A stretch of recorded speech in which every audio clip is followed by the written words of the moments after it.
Hello, my friends. Welcome back to another episode of Over Easy. My name is Manny, in case you're new here, or welcome back. In case you are new here, I always assume that people know who I am, but in case you are new here, I am a fourth-year student in psychology and commerce at the University of British Columbia in Vancouver. I only say that because I was looking at my podcast analytics recently, and I noticed that I actually have a ton of downloads from the United States and also just not Canada. So that means like it's not just my friends listening to my episodes anymore. People are actually listening, which thank you, first of all, for even tuning in at all. If you discovered my podcast through YouTube or whatever, thank you. But also, I hope you enjoy. And now I need to assume that it's not just my friends listening to my episodes. But hi, welcome back to another episode. I have not filmed an episode in over a week because the one that I filmed with Rebecca, the previous one, we filmed about a week and a half ago. So it's been a while since I filmed a podcast. So I feel like I'm going to be extra chatty today just because I haven't talked a lot. So that's totally fine. I love both peer podcasts and solo podcasts just because of the different dynamics. Obviously, I really loved the last episode because of how much I got to learn and how much I guess I was uncomfortable with talking about it. You know, I'm not really an expert in talking about religion or faith, so it was really nice to have someone on that could kind of take the reins and talk about their experience. So yeah, if you haven't already listened to the last episode, I filmed it with my friend Rebecca, and we were talking about her experience with Christianity, religion, and stuff like that. And not more so than that, like also about how your beliefs shape you and how her beliefs were shaped from a very young age. So that was a very fun episode, but let's get into today's rose, bud, and thorn. So my rose, oh my gosh. My rose is that this past week, so today is Monday the 8th of November, on Thursday, the Animal Crossing 2.0 update released. Let's all have a moment just to think about how much good this game has brought me. So just a little backstory in case you don't play Animal Crossing. I will definitely tell you because I play more than anyone ever should. The 2.0 update was supposed to come out on Friday the 5th, and then there was also going to be a paid DLC, which is downloadable content for like a separate game that works with the original game, and that was all supposed to come out Friday, but I found out that on Thursday morning when I checked the Switch, it had updated already and I was able to play the new update on Thursday. So basically Thursday, Friday, Saturday, and Sunday, I have played more Animal Crossing than I ever have in my entire life. I think on Thursday and Friday, I definitely played like 3 to 4 hours each day. On Friday I definitely played like 6 hours probably in total. And then on Saturday, I started playing at 2:30 and then I stopped at 5 to let the Switch charge. So definitely played around also like 4 to 5 hours.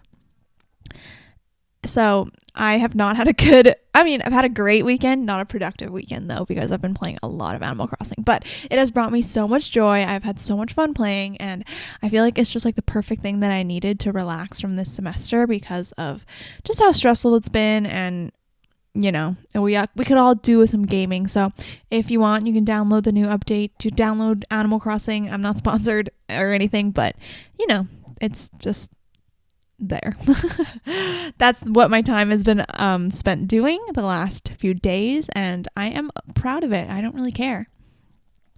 My bud is that, let me think. My bud is that I am excited for, what am I excited for? Like, what am I looking forward to? Let me think. Like, there are things coming up, like reading week is the end of this week and all this kind of stuff, but it's not like I'm super excited. I mean, I feel like reading week will be the same as my regular week. So that's not very exciting. Oh, one thing that I am excited for is tomorrow I'm going to a Rumble boxing class with one of my friends, and I've been kind of on a fitness class kick the last few weeks. So I've been trying out different fitness classes at my gym mostly, and it was really, really fun. Oh my gosh, I had a great one on Thursday. That was great.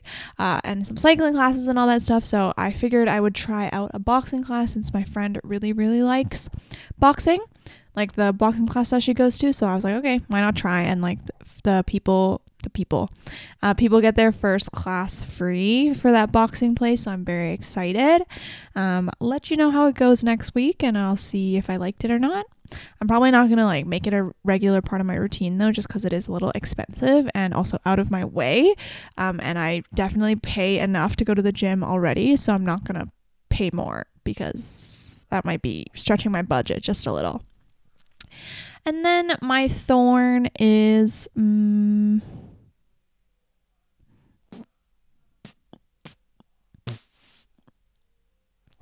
My thorn is that I haven't been particularly motivated to socialize with people, and that's probably not the best thing.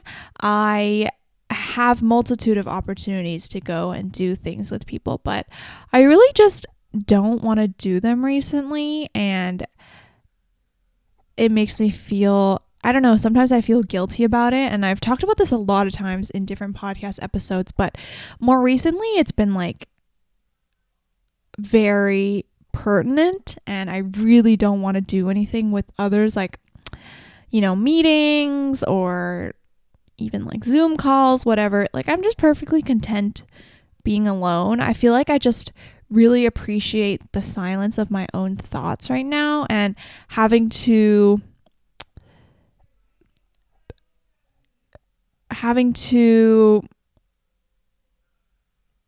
change for other people is a little like not worth my time right now.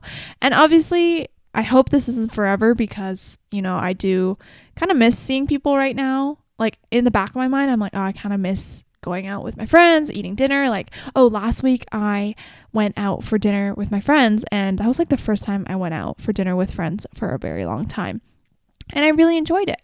So I was very happy with that. But so deep down, I know that I kind of want to see people, but also like in the moment when I'm making the decision to like, oh, should I go to this thing or should I not? Like, it's always a no, because I always get really tired and I feel like I don't really want to go. I don't know. So I've been having that issue recently, and I hope it does not continue, because yeah, I don't know. It's just, I really appreciate the silence, you know. Like, I was listening to Emma Chamberlain's podcast last week, and she was talking about how she really appreciates just like not listening to music and being with her thoughts. Like, I feel like that's me right now. I've been having a very solemn week, a few weeks actually, and I really just like the silence, and I don't want to disturb myself. Okay, side note, I also made kale chips today at lunch, and I wanted to try eating them in front of my camera just to see what would happen with the mic. I made these kale chips in the air fryer, and I air fried them at 190 degrees Celsius for around 4 minutes. And I seasoned with olive oil, garlic salt, and I just put a little furikake on top. I don't love it, like, it's not a replacement for chips for sure for me because of the way the kale tastes. I don't like the taste of kale, and I thought that air frying it would make it better, but it did not. But here it goes. I've already had a lot of this earlier. Yeah, it's like the aftertaste that I don't really like. It's kind of bitter, which I know that about kale. I don't really like kale when it's not fried. So yeah, but it's not too bad actually. I feel like I have a couple more life updates because I haven't talked in a while. I haven't done a podcast by myself in a while, so I feel like a lot has happened recently. As I was kind of saying before, I've been feeling like I really just want it to be silent. I've kind of feel like it's been infiltrating all parts of my life. Like, even when I'm at home, I really don't like being bothered, which is not the best thing because, you know, my family members want the best for me and just want to like hang out with me, but sometimes I'm just like not in the mood, and I can feel myself being like a crabby teen, which is not great. I'm not even a teen anymore. I'm an adult. Oh my gosh. But yeah, that's been a big thing that I've been just like kind of wanting to be on my own, whether that's playing Animal Crossing or just like being by myself. I've been in a very journaly mood. Every day I've been journaling like 2 pages, which is more than usual. Usually I only journal like 1 page or less. And I feel like it's just because I've been in a very introspective mood. I've been very reflecty. And a reason for that, let me think. To be honest, I've actually been having a great few weeks. I've just been very introspective about it. Let me read my journal and see what's happened in the last few weeks. By the way, I moved into my new journal in case I talked about it a couple episodes ago, but now I'm in my green Leuchtturm. You know, I can't really pinpoint like a specific thing that I've been journaling about in the last few days. To be honest, I've just been expanding more about the regular events that occur in my life. So at work, for example, I've been really enjoying working. Sometimes I feel like I use work to avoid other life responsibilities, which is not great. But one thing that I've noticed a lot is I've been reading into the child's behavior, like the children's behavior a lot, just because I've been really interested in that. And I feel like it's so weird when children can, with one person, be so comfortable and be so themselves, but then as soon as you switch them over with someone else, then it's like they've clammed up and they're a totally different person. And it's really hard to unlock that side with kids. And I feel like one thing that I do really well is being vulnerable with them and just making it a little more fun, just because I know when I teach math, at least, math is obviously not everyone's favorite subject, but making it more fun and for me, making myself feel equal to these kids is really important. But anyways, because I can't really think of a specific topic that I've been reflecting about, I'm going to start with today's episode. So today's episode is going to be about my healthiest habits that I do. I've actually been wanting to film this episode for a while. I feel like I've been doing a lot of episodes that I originally brainstormed when I started my podcast. Like the religion episode that I did with Rebecca, that's been on my brainstorm list since the beginning. And then also, what have I recently done? I don't know. I feel like I've been hitting all the podcast ideas that I had in the beginning of when I started this podcast, which is really good because obviously I've been wanting to do them for a while and I'm happy that I finally get to. So this one is my healthiest habits that I want to share with all of you because I feel like one of the reasons why I'm doing so well now is because of these healthy habits that I actively put into my routine, and they definitely have helped me. Now that I look back on when I first implemented them or before I started implementing them, I can tell that my life has gotten a lot better, which is really good. So before I begin, I'm going to share a book that I thought really helped me with my habit implementation. Let me think. Before I started reading this book, like I'm going to say before COVID pretty much, I was still a pretty disciplined person, but I feel like I took a lot of things at face value and I didn't really introspect a lot, versus now that's really all I do. So I'm gonna need a balance between that, but we'll figure that out later. But anyways, I would say I've been a really good person at being disciplined. I'm pretty disciplined naturally, and I've always set habits for myself ever since I was a young age. So I haven't really struggled with not being productive, which obviously is a very lucky problem. Yeah, so it's not like this book like completely changed my life around, but I will say that this book has a lot of information that I think could really help people who are looking to set habits, looking to figure out who they are as a person, and also like how to really manifest that physically and tangibly and not just in your mind. I've talked about it before, but it is called Atomic Habits by James Clear. I'm just holding it up here. I ordered my copy on Amazon at the beginning of COVID because everyone was talking about it. And obviously we had nothing else to do during those times. Like this is when COVID first started. And I read this book and I thought it was so amazing. It was so rich with information that I thought I could apply to my regular life and to my habits and to who I wanted to be as a person. So I feel like I've learned a lot from this book and just took away a lot. I'm actually rereading it now for the second time right now, currently, which is why I was inspired to do this episode. So it's been a year and a half, almost year and 2/3 pretty much, and I'm going back to this book, revisiting the things that I sticky noted, I'm going to highlight and all this stuff, and I'll let you know if I learn anything new or if I take anything new away. But I thought when I read it the first time, I thought it was like, wow, my mind was blown. I also originally heard of this book from Olivia D'Andrea's YouTube series, The Glow Up Diaries.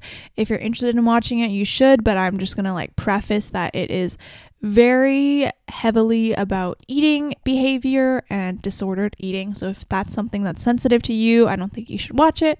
But her Glow Up Diaries series on YouTube was all about her trying to glow up as a person, not just physically, but also mentally. And she mentioned this book as one thing that really helped her. So that's how I discovered it. And also just like on social media and stuff like that. But let's get into my healthiest habits that I implement into my routine. I'm going to start from like the beginning of the day to the end of the day, just so I can make sure I don't miss anything. But yeah, let's start. I'm also going to do a few tips into how to actually implement a habit. There are some tips from the books that I've been reading, but also just like as a real life person, how to implement habits, because obviously it's like easier said than done for most people. Also, last disclaimer is that I am by no means a perfect person. Even when I say that these are some of my most important habits, it doesn't mean I do them every day. I definitely try to, and I usually only miss like once or two a month, but I'm not perfect. I don't do this every day, because I'm going to start with my first habit, which is waking up at 6 a.m. I do not do this every day, actually. So I was inspired to Let me go back to my old morning routine, because that is probably how I can best flow into my current morning routine that I think is super important. So before COVID happened, I would wake up at around, I think 6:45-ish, and I would do all my morning routine stuff before I went to the gym at 7:30 every other day.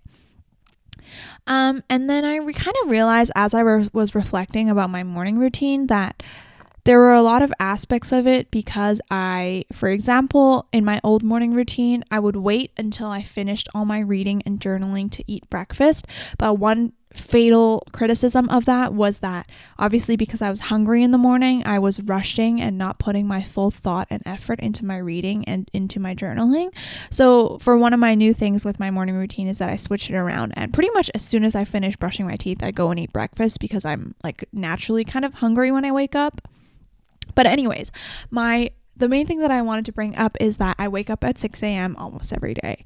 And I always thought this was super important. This kind of ties into the last habit of my day, which is that I sleep at the same time every day as well. So every day my goal is to lights out by 10 o'clock and wake up at 6 o'clock. Obviously, I do not do this every day, but I actually would say I'm pretty good at it. Naturally, because I get really tired at 10 p.m. and I just wake up naturally at 6 a.m. now too. One thing that I will say is that I feel like waking up really early is kind of like glamorized in today's society. You know, everyone's like, oh, I wake up at 4:30 and then I go to the gym and then I make breakfast, whatever. Like, I think the more important thing is that you have to find out what works for you. For me, I've always been a morning person, and even when I was little, I would, always wake up early on Saturday mornings to watch the cartoons and stuff. Like, I was never really one to sleep in. So you have to find what works for you. Obviously, that being said, I don't think it's the healthiest if people are getting up at like noon or 1 p.m. every day, just because so much of the light is gone by then, especially with daylight savings gone. But I think with this one, you should definitely try with trial and error, finding out what time works best for you, and also think about what you want to accomplish in the morning. So the reason that I wake up at 6 a.m. is because I have a very strategic and morning routine that I try to keep the same every single day, which is as soon as I wake up, I'll go and brush my teeth, go to the bathroom, wash my face and all that kind of stuff. And then I'll make my bed and then I'll meditate, which is one of my other favorite habits that I've gotten into the last 2 years. So I feel like meditation, before you get into it, you're always like, oh, it's just like those Buddhist monks who are doing it and you look kind of weird and zen. And I feel like I have too many thoughts. But more importantly, when you meditate, it's not essentially about clearing your mind of any thoughts, because I think that's impossible. It's more about just offering yourself a space to breathe and a space to think without distractions. I found that before, when I was waking up and checking my phone and doing whatever straight away in the morning, I would often start my day off with a negative attitude if I read something sad on the news, or I just like start my day off with like such clouded thoughts in my mind, which is obviously not great. In COVID, I would start my day off by like watching YouTube and watching Among Us streams from the moment I woke up until like the moment I went to bed, because there was nothing else to do. And that was, I feel like, really unhealthy, because it doesn't really offer you space to think and space to reflect, which I think is really important. Like nowadays in the morning, if I even hear like music or whatever, like I just want that space for silence. Like truly, I get really kind of annoyed when people try to talk to me in the morning. So that's why I wake up so early too, is that I try to avoid everyone else in my house waking up, because when that happens, it just gets kind of like, for me, I want my mornings to be in solitude. So I try to wake up early so I avoid everyone else. But for meditation, I got into that through, apps like Headspace or Calm. I feel like those ones are very talked about online, and those are great starting apps when you're starting meditation, because they guide you through it and stuff like that. But recently, for the last year or so, I've been following a podcast called the Daily Meditation Podcast that you can find on Spotify, and every day she uploads an episode of meditation that's around 9 to 12 minutes pretty much, and just offers you a space to think with like some nice background music, which I really, really like. So I use that every morning to play an episode of my meditation, and then I can focus on my thinking. And I'm not gonna lie, I'm not the best meditator. Obviously, I don't have like an empty head all the time. I can't like stop the thoughts that I'm thinking about. But I think for me, the meditation is really good because I don't start my day off overwhelmed. Like that is the time of my day that I can fully start my day off on the right step and just let myself relax. I feel like before, when I woke up late and I would be rushing to things constantly as soon as I woke up, it gave me a lot of anxiety, and it gave me just a lot of like discomfort in my day. I feel like my whole day was ruined if I woke up and I had to be rushed. But with having this time to meditate and waking up so early, I have so much time in my morning that I feel like I never have to be rushed, and I never have to hurry the things that I want to do. So that is like my top 2 habits if you take away from this podcast. Actually, that's not true. One of my top habits is waking up early. That's definitely one of my favorite things that I do right now because of how much space it offers me. But otherwise, as I continue my morning, I finish my meditation and then I go downstairs to eat breakfast. Usually I eat like a light breakfast first thing in the morning, just because sometimes I am not super hungry, and also I usually go to the gym afterwards, so I try not to eat too much just in case I get like nauseous. But usually when I'm making breakfast and eating breakfast, I'm reading the book that I'm currently reading. So right now it'd be Atomic Habits, but other times it's just like whatever fiction book or whatever that I want to read. And then I come up to my room again and I start my journaling and my planning. So also, side note, if you want like a more detailed video about my morning routine, you can definitely watch, I think I have a morning routine video. It might be from the summer though, so it's not super up to date, but you can definitely watch that as well for more details. But when I come back up after I finish my breakfast, that is basically my journaling and writing time, I will say. So the first thing that I do is write in my journal, and sometimes I follow prompts, but usually most of the time I'll just reflect about the day before. And what I really like about journaling the next day is that you're really focused on the highlights of the day, like what you remember. Because sometimes when you're going throughout your day, like for example today, I'll remember a lot of minute details that in the end of the day is not very important at all, but I might find is super important in the moment. But the next day when I journal, I'll only really remember the really important things that I want to talk about, or the things that have the thoughts that have clouded my mind the entire day, for example. So I really like journaling in the morning just because it's a lot more easier for me to be accountable with it. Before, when I journaled at night, I would never do it because I was too tired and I wanted to go to bed right away. So doing it in the morning allows me to actually journal, which I think is so important. And also, I think there's something really special about journaling about the previous day. It's just something that I really liked now that I've gotten into the habit of it. After I journal, I do my bullet journaling, and that is where I'll track my habits and do all this, like the regular bullet journaling stuff, you know. And then I also lastly have a sticker planner that I actually don't really talk about much. Let me show you really quickly. So obviously, if you are on the audio, feel free to just like skip ahead, but I just want to talk about quickly my sticker planning because I don't talk about it much with other people because I feel like this is a really niche habit, a really niche hobby that not a lot of people do. When I was in like high school, I discovered planners and sticker planning and I got totally obsessed with it. And basically since then, I've been sticker planning forever in my bullet journal, in my journals, whatever. I just use stickers to do things. But let me show you briefly what that looks like, and I'll make sure that I can actually show it because there are some personal details. So this is an Erin Condren planner. This is the Erin Condren Life Planner that is really cute with the customized what are they called? The customized covers. But okay, this is essentially what I mean by sticker planning. So, the lighting's kind of weird, but usually it's just like so themed and pretty, and I'll do this the day after the day so that I can highlight the important events that have gone on the previous day, if that makes sense. So I don't know what I love about it so much, but it just gives me a lot of joy to decorate and plan my weeks like this so aesthetically. And looking back on it, obviously, since I've done this since the beginning of 2021, I can go back into my weekly memories and remember what I've done. But I don't really tell people I do that because it's like such a weird habit and people don't really know what it is, but you're on the pod, so you're a real one and I'll tell you. But anyways, my next very important habit that I do every single day, almost every single day, is exercise. So I feel like I take this above and beyond because I'm a little crazy and I love exercise right now, but exercising just like 3 to 5 times a week is also still great. And it also doesn't have to be going to the gym. Like exercising can look different for everyone. I've talked about this before. It could be whatever fits your lifestyle. Walking around on campus, taking a long walk with your dog, or going on a run, or going on a bike ride, or like doing a fitness class, whatever.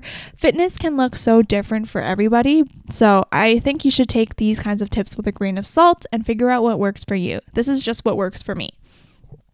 For me right now, as I said, I'm kind of on a fitness class kick, so I've been doing fitness classes 2 times a week, along with my regular gym sessions 3 times a week. So I'm at the gym 5 days a week from Monday to Friday, and on Monday, Wednesdays, and Fridays, I'll do my regular gym strengthening sessions, and those are just like weightlifting. One day I'll focus on legs, one day I'll focus on upper body, and one day I'll focus on abdomen, and then the other 2 days I'll pick whatever fitness classes that I want to do.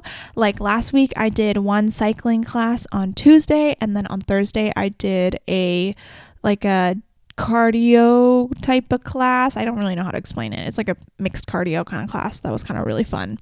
But you know, some people do better in group fitness sections. Some people do better with a personal trainer. It's really all just up to you and what you can afford also, because definitely fitness can get a little pricey. So that's one of my really important habits. And I talked about this before, but one thing that I have been doing recently is while I am working out, I do not go on my phone. This is something else I'll bring up in a sec. But before, you know, when you do your weightlifting and stuff like that, you know, between sets, oh my God, I'm not a real gym rat. Between sets, you'll take a break, and usually most people will go on their phone, but I really didn't like that habit because I feel like I was just mindlessly scrolling and it was just so pointless. So what I did was I just stopped using my phone in the gym, other than to like play my music and whatever. But once I start my playlist, I'm like off my phone for the rest of the hour.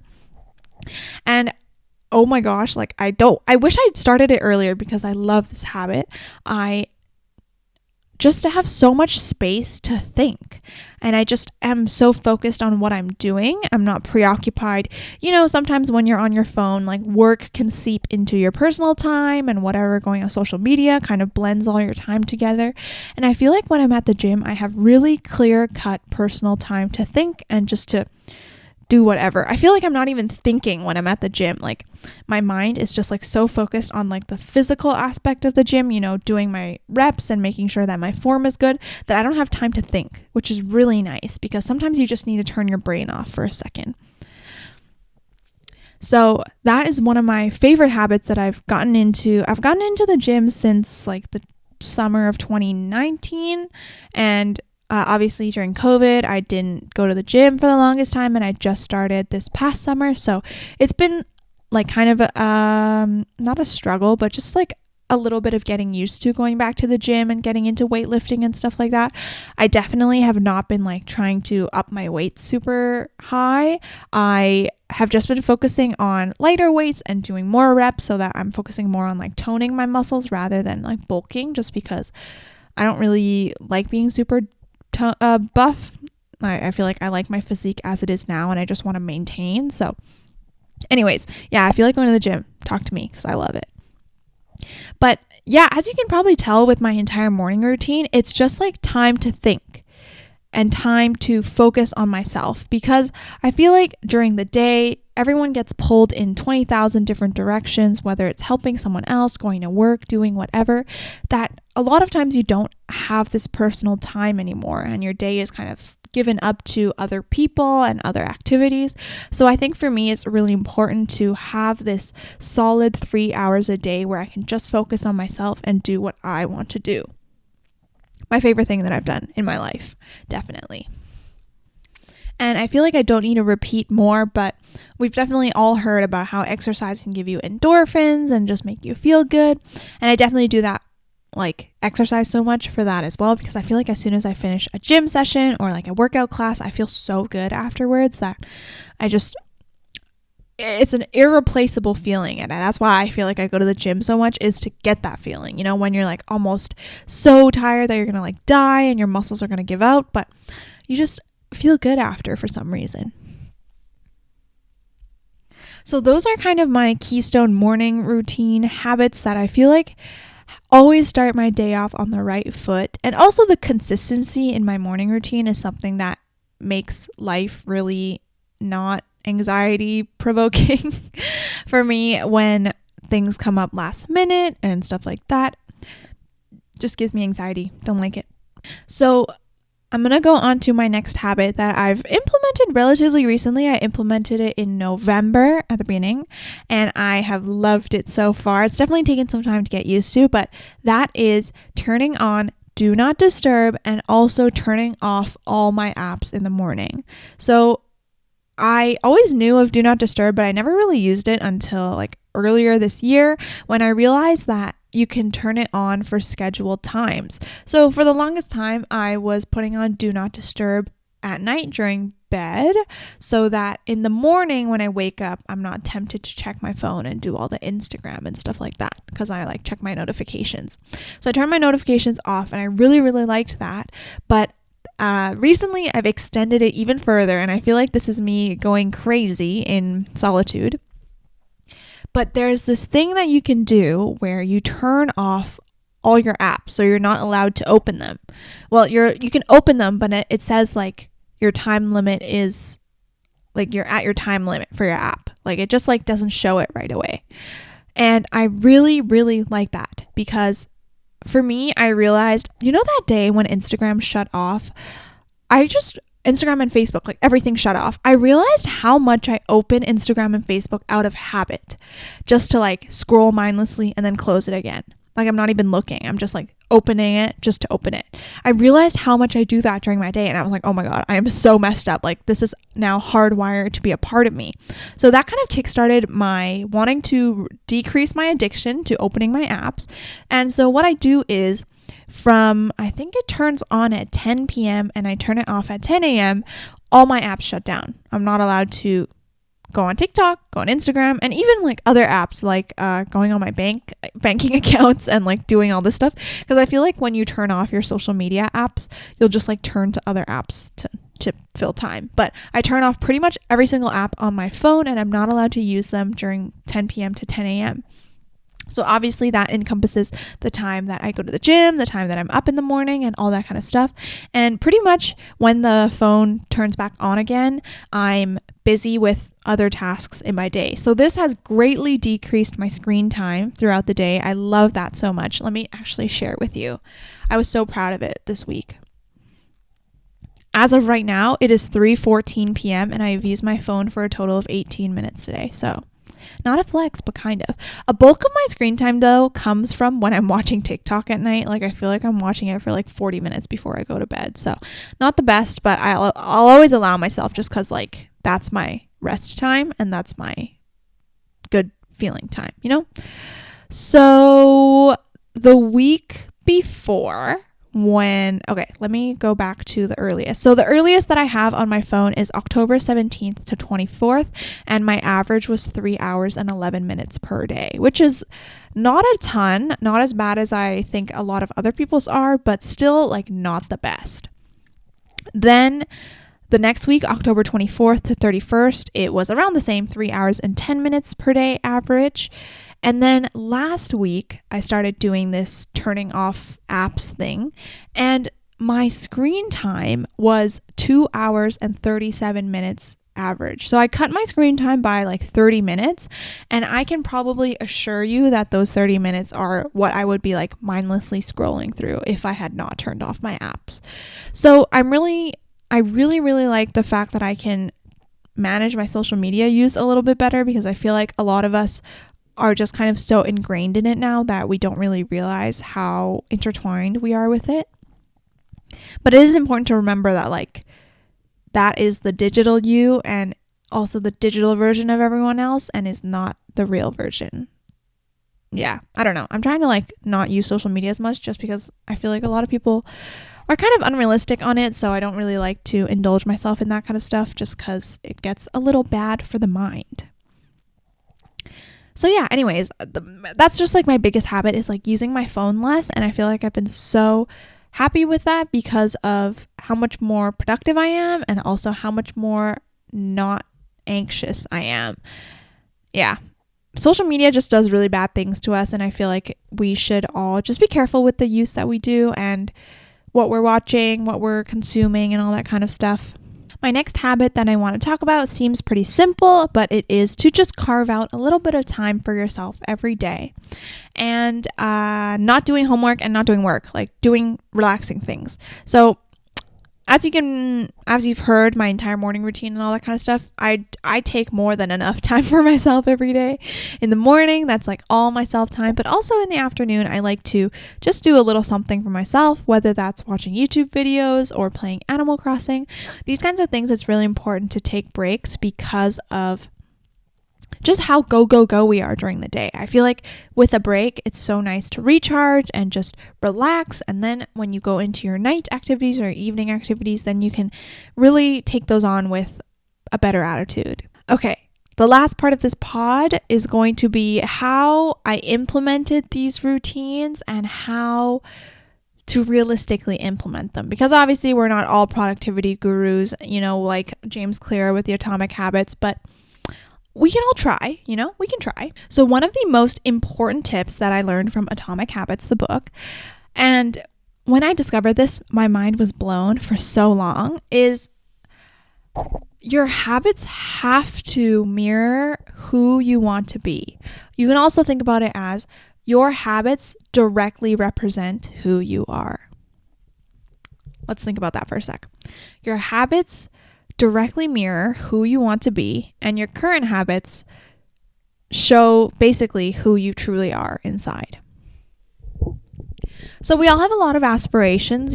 For a lot of us, it might be that we want to go to the gym more and exercise more. We want to be more productive, whatever it is, eat healthier, all these kinds of things that like people set as their New Year's resolutions, but usually always fall through by February. And that is because you have to set realistic habits that are aligned with your own personal values. Now, at first glance or at first listen, you might be like, okay, that makes so much sense. Like, obviously, you don't want to do habits that you're not into. But I think a lot of us get fallen into this trap that we are trying to do habits that we think other people want us to do, or we think will be good for us, but in reality are not. So let's take, for example, a different version of me, like before I started going to the gym. For the longest time, I was not into going to the gym or going exercising at all. I had like a vendetta against it for the longest time. And if I wanted to, at that time, that was like grade 12 me, set a habit of exercising and being fit every day, that simply would have just fallen through because that wasn't who I wanted to be at the time. That didn't align with my personal values, and that just didn't represent me. I felt like that wasn't a part of me that I wanted to come alive. Versus now that I'm a little bit older, I see the value in exercising and I see the value in being a healthy person over the long term. I also see myself as a healthy individual and as a fit individual, and those habits of me exercising and me putting my going to the gym first directly represent that, directly show, is like direct evidence that I am a healthy and fit individual. Right? Like, it's just like pure evidence. Think about the sentences that you would say to describe yourself to a new person. For me, I would say, oh, I like exercising, I am a healthy person, and what else would I say? I am a creative person, I am a talkative person on my own, I enjoy having meaningful discussions with people, and I really enjoy learning. Okay, those are all the sentences that I would say about myself.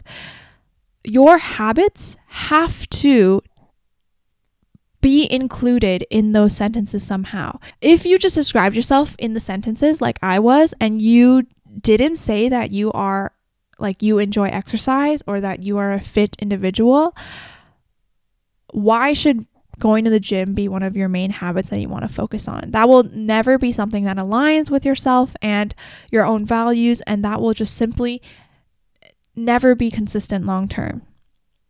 And now that I think about it, a lot of the habits that I implement are very consistent with who I want to be in the long term.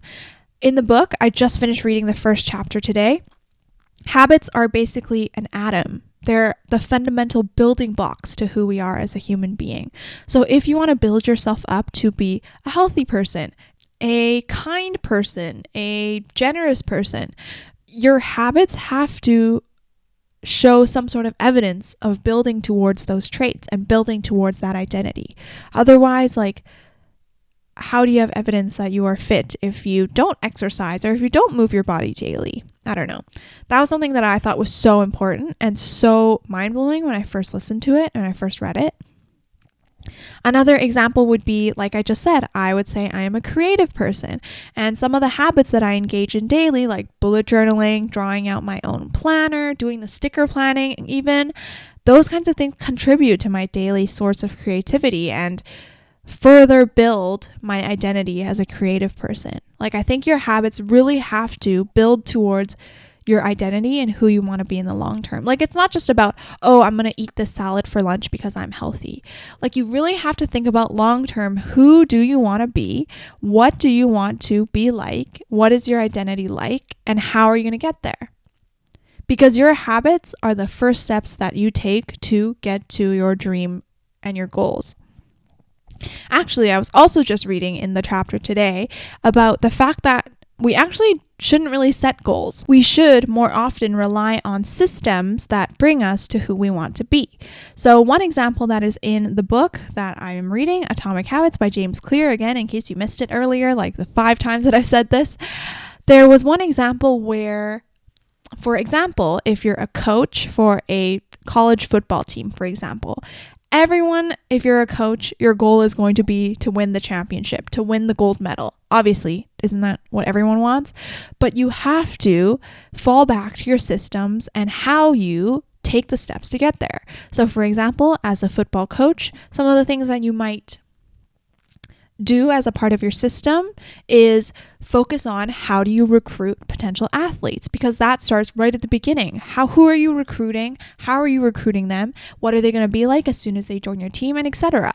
Also, one example that I remember very vividly in the chapter was that the British team, when they were doing the Tour de France's, they were doing really bad, but they improved just a little bit about everything. They oiled their bike seats better. They better adjusted them.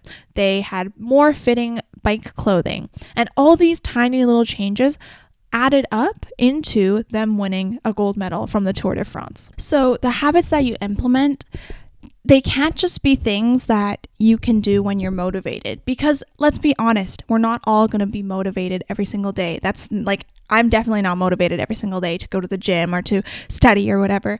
You have to fall back to a system that works to build towards the better version of you. One other thing, I think this will be my last thing because this episode is getting a little long. I didn't realize I was going to pop off this hard. But one other thing that I want to draw your attention to is what James Clear calls the plateau of latent potential. So as we are doing our habits every single day, you start tomorrow and you decide, I'm going to wake up early, I'm going to start going to the gym and start weightlifting and doing all this stuff. You're going to start eating healthy, whatever, making your own lunches in the day. Your efforts do not pay off right away. I would honestly say that nothing that you do in terms of habits and in terms of being a better person, nothing pays off right away. Honestly, I think that's why doing bad things that we know are bad for us are so addicting, is because a lot of the bad things that we can do, whether that be drinking, whether that be eating unhealthily, those pay off right away. You get to taste that beautiful sugar from the brownie, whatever it is. Hard things are not going to pay off right away, and that is why they are hard. If it were so easy, everyone would do it, obviously. But anyways, habits build you 1% better every day. And honestly, every single day as you are doing them, you're not going to notice them at all. It is negligible. You're not going to notice, oh, my calf got 1% bigger than yesterday, and now I can do 1% more weightlifting than yesterday. That's not going to happen. And I feel like that's why a lot of us get so discouraged so early on, because you don't see any progress. You're like, oh, I've been going to the gym for like 3 weeks and I still don't see any differences. Like, what is going on? And then most of the time, a lot of people give up. But this is what James Clear calls the plateau of latent potential. Instead of us going and improving linearly, we improve exponentially. And there will be a day when you break through, where you can finally deadlift that new weight, that PR. And it's not just going to be because you were able to do it that day. It was because of the buildup of the 1% every day that you weren't able to see, that you were finally able to break through. And I think that is so encouraging to people who are trying to implement new habits or trying to just change their life and they don't see results right away. It is so encouraging to know that it doesn't come right away. For nobody, it doesn't come at all. And this goes in regards to anything, if you want to start building an Instagram following, being an Instagram influencer, whatever it is. Like, you're not going to hit 10K followers in a day. And same with me. That's why I always have to remind myself when I'm building my platforms, making a new video, those things do not come right away. But I can take 1% step better, 1% one step to get myself better every single day, whether that is doing a little bit extra brainstorming every single day or editing a video so I'm not stressed out. Like, these tiny little habits will compile and compound to get you to break through, to get you to improve when you can finally see that improvement. So if you have started going to the gym and you're like, I don't see anything, I've been going, I would say the key things are consistency. You have to make sure that you are going at least, not regularly. I mean, not every day, but you have to be going like regularly, semi-regularly, once a week, twice a week, whatever it is. Build it into a part of your week. Make it something that you can't skip out on. That's how I get myself to go to the gym. Treat it like a fitness class. Even if you're just going to the gym by yourself, treat it like other people are going to be like counting on you to be accountable. So consistency, and also, what was the patience? You have to be patient. Things don't come to us right away. And I think that's just the beauty of life, is that you put in the work now and you will improve, you will get better, and it will get better for everyone. Whew, I really did just pop off this episode. I really didn't think I would. But if you want more information, you are inspired to start building your habits now, I would definitely highly recommend you check out Atomic Habits by James Clear. This is not like, I'm not sponsored or anything. Like, I'm not a partner or whatever. I just truly think the book is so good, and it is filled with so much information on every page. Like, truly every page. There are, graphs, tables, everything to help you understand what it's like to build habits. And there are so many other details in this book that I haven't even gotten into, like truly breaking down what habits are like, which is the cue, the craving, the reward, all those types of things. If you're interested in trying to become a better version of yourself, trying to implement more routine into your life and being a little more improved, then I would highly suggest you check that out, because this book is definitely what got me kickstarted on building a better routine for myself and for my life. Oh my gosh. Whoa. I hope you enjoyed this episode. I'm going to go and play more Animal Crossing. I haven't played yet today, so I'm really excited to play. And I will see you in my next episode. Let me know if you have any questions or anything. Feel free to follow me on @OverEasyThePodcast on Instagram. That is where you can interact with me on the podcast and stuff like that. So I will see you in my next episode. Bye. And I was like, yo.